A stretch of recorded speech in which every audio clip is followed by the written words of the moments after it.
where you are and what the priorities are before the season starts? Well, we're actually very pleased of where we are right now. It's been a long process in the last month and a half in the acquisitions we did. The young kids we brought in, we're trying to build that foundation that we spoke about a while back of making sure you have good young players to make sure the top, the top tier of the players that they have to work every day to earn their spots. So we're in the first couple of days, we're very pleased with that, and we're working on some things right now to make sure we're done. Pretty much the second phase of training camp to make sure we have our team set and ready to roll. From your guys' perspective, what's the thought on trying to get guys in earlier to get them more time versus, I guess, having to go through the process? How much is that something you guys weigh in looking at targets? In the end, it's all about, it's a numbers game too at the same time. So once you, the ideal thing is to have before the first practice that Jim has all of his players in and that we're fixed and set for the season. Except it never works out that way. So you can't let time rush you because you'll overpay here and there, and that's not the intention that we have. So you want to make sure you bring you're cautious in the process that we have, and you bring in the right players for the right prices that there are, and so you got to be smart about things, and rushing is never the good way to go. Ernie, what are you looking from Mo this year? He's kind of a veteran here, and he's been here now a number of years. Jim told us he's moving back to the midfield. Just what are you looking for him, not just playing-wise, but leadership-wise? Well, Mo is one of those players that's, he's been in England, been in Scotland, so he's been around the bush a couple of times, and that means, with his leadership and I guess you can consider him a little bit of a veteran. He has to take that leadership role, so that's what we're looking from Mo. Apart from him moving back to that position in midfield that he likes, the sixth position for us, the controlling midfielder, and he has to show his leadership there, together with all the other players that are a little bit older, and make sure they go from there. With the team that you inherited, are you going to push for a system based on the players that you have, or are you going to try and adjust to a new system for players? And if they don't necessarily fit, could we see them have less playing time or even not make an appearance for the team at all? Yeah, I think I said this when we got in first. When I got in first, you speak to your coaching staff, of the system that we want to play with, that the core values that we have. You have to make sure you get back to that. The choices that we've made already with players that have left are based on that. So we are going to play the system that's for the Philadelphia Union in what we expect from our players, and make that very clear and make sure they understand their roles that they have, and they have to adapt to that. And the choices that we've made already are based on that, so it'll be that system. Ernie, do you expect to fill all the roster spots? It's a little different this year with Bethlehem Steel, where in years past it was either you made the team or you didn't, and now you have some gray area to work with. Do you think you're going to try to fill every spot on the senior team? No, it's not to fill every spot. We have to make sure that we have a competitive group together, where our goal is to have two good players in every single position. And having said that, that means you're not going to fill every single roster spot that there is. So it's way more, not so much the numbers game when it comes to you have to fill those. As long as there's quality and they make sure they raise the level of all the other players, those are the choices that we'll make. Obviously, there's a minimum and there's a maximum. But there's a minimum of players that we'll make sure we get in, but we're not looking to just fill roster spots. That's not the case. And with having that said, the Bethlehem Steel make that process a lot easier. You see it now in the level of practice that we've had up to now. We're very pleased with what we see. With the young guys that came in out of the draft, very good. They're raising the level for other players too at the same time. Kids that have came in from the Bethlehem Steel are doing really well. A couple there, so no, we're in good shape right now. Ernie, a lot of the players have mentioned that certain aspects of this year's practices feel different than in past years. How well do you think some of these players are adapting to some of these new ideas that you and Jim are bringing to this? Well, it started last week Friday when we had our first, when we had the players in for their physical, and Jim and I gave a presentation of what we expect of them this season. We're going to clarify that a little bit more during preseason, when the time that we have in Jacksonville and in Clearwater, when it comes to their roles and responsibilities. But we've made it very clear of what we expect them from on a general level. And like I said before, soccer is a tremendous fun game. I had a lot of pleasure playing it, but at the same time, it's a job too. And if you want to get the best out of your career, you have to work hard for it. And that's the transition. I'm not saying they didn't do that in the past, but that's something with the individual development plans that we're really going to work on for these players to make sure they raise their level every single day. Ernie, this is probably a question we should have asked a couple weeks ago, but Chris was the technical director before you came. Can you clarify what specifically he's doing with you this year? Is he working more on contracts, salary cap? Anything specific you can tell us about his role and how you're working together? Jim, Chris, and I have already spoken about our roles in the way we go about our business. Obviously, Jim is the head coach, and his first and foremost and important job is to make sure he raises the level of the players on a daily basis. Chris and I will do more of the acquisition when it comes to players. So Chris will have that sort of like scouting role, and obviously he's in the discussions when we do contracts and stuff like that. So, yep. Okay.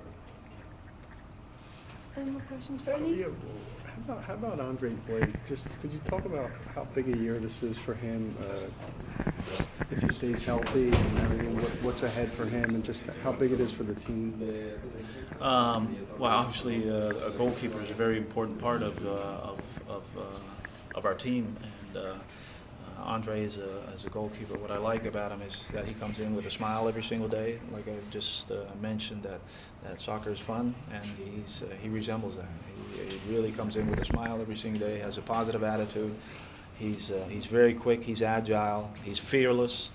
So he has certain characteristics of a goalkeeper that are very, very good. And obviously for him, not only for him, but for all these players, and with Oka Nikolov coming in, and he's a goalkeeper coach that I like. He looks at the goalkeeper and actually finds ways to make him better, instead of, in the past it was a lot of times goalkeeper coaches did what they did in the past, and that's not good enough. So Oka does that in a total different way. So for Andre, having Oka there right now, it's going to be hopefully the next step in his career.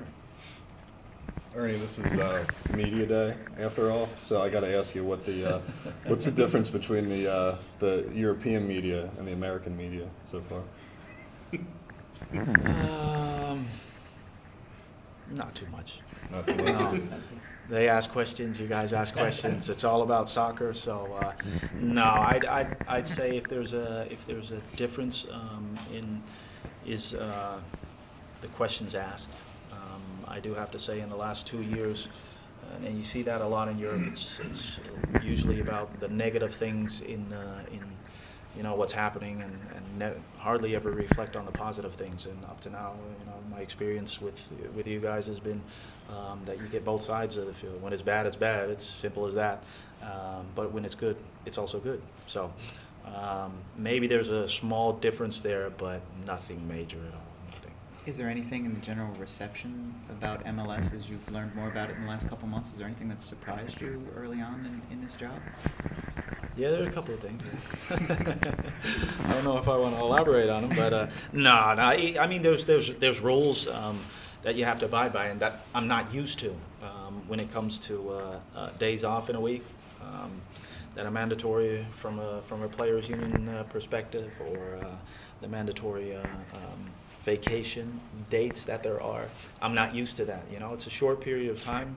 I feel in the United States we're working very hard to create players that are world-class players, and on the other hand, we have a lot of days off, and the combination of those two I don't get. So those are things I have to get used to, and hopefully, towards the future we can tweak those, because I think for every sport, no matter if it's soccer or if I look at swimmers and what they do every single day, getting up at 5 o'clock in the morning and then practicing in the afternoon. If they want to be Olympians and they want to get a gold medal, they have to, they have to work hard. And vacation will come someday, but not when you're in the prime of your life. And so those are things you have to get used to, but they are what they are right now. Earnie, we've seen some sort of a defensive revamp.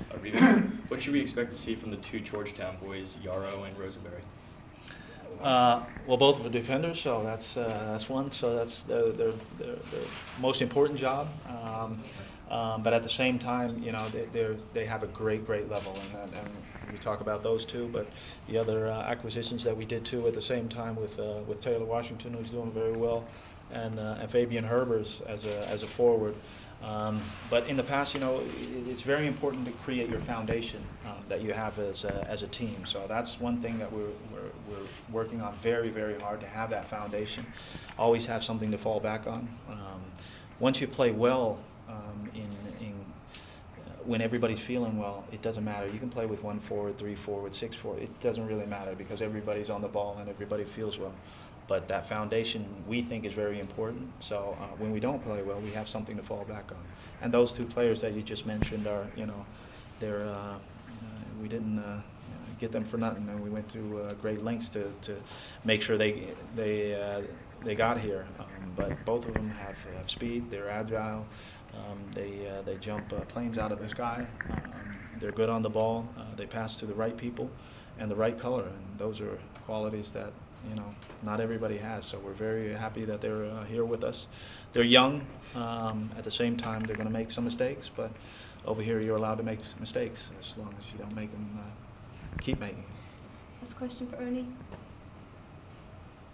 I'll throw one out there if you have a last one. Anything specific that's been a roadblock? I mean, the international slots, the Generation Adidas stuff. Is there anything specific that you think, hey, if MLS is going to get rid of something or streamline something right now, we should do this or try this? No, not really. Every MLS has their culture, and it's not that they have to adapt to me or to any other person, but we have to adapt to that culture. And there's some strong, if you look at the leagues, no matter it be in baseball, football, it doesn't come from anywhere. These are, the best leagues that there are in the world. They make a lot of money, so why should it be different? On the other hand, and like I just said, there's a couple of things that might be good to tweak here and there when it comes, to those things for soccer players in getting better every single day. And but other than that, I think it's a fantastic league. And yeah, can we do things here and there? Can we do them better? I'm pretty sure, like we have here every single day in the locker room. Can we do things better? Yep. But hopefully we build on those things and make them better every single day. So this league is growing tremendously. The respect that there is in Europe now for the MLS is growing tremendously. So let's keep working on that. Thank you. Thanks, Ernie. You're welcome. Appreciate it. No problem.